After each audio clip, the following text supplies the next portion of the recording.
I'm Kaia Hodge. I'm Acting General Manager Sustainability and Regulation, and I've previously worked in the position of Stormwater Manager.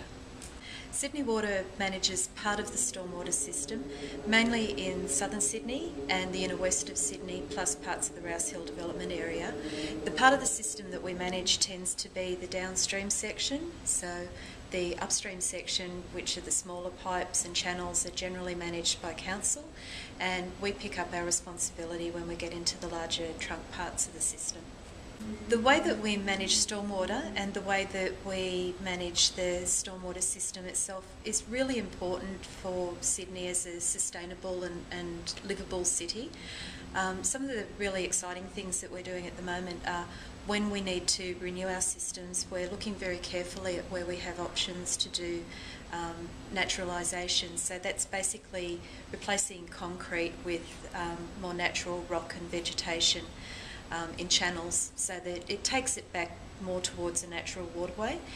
We've got a major program in the Cooks River that we'll be rolling out over the next couple of years, and the beginning of that involved a wetland construction at Cup and Saucer Creek. That's just coming to the end of its establishment period, so we're just about to hand that back over to Canterbury Council to manage, and it's looking fantastic, and I'm really excited about the types of things that we can do like that into the future. Because stormwater carries a lot of silt and litter in it, there have been stormwater quality improvement devices, or SQIDs for short, installed across systems throughout Sydney.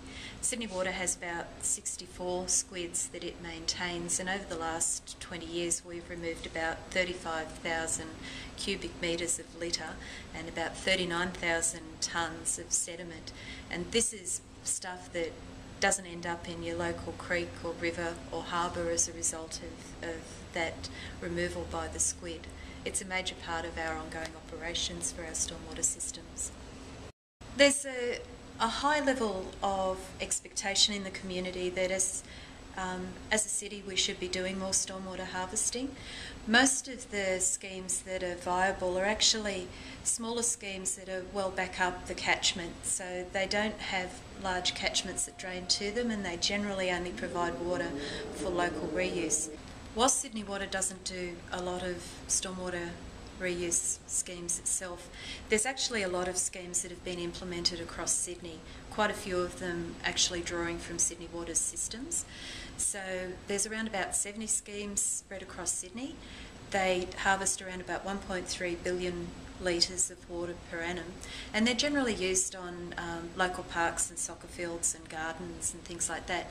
You tend not to see them, so most people aren't aware that they're there, but there's much more going on than what you tend to be aware of.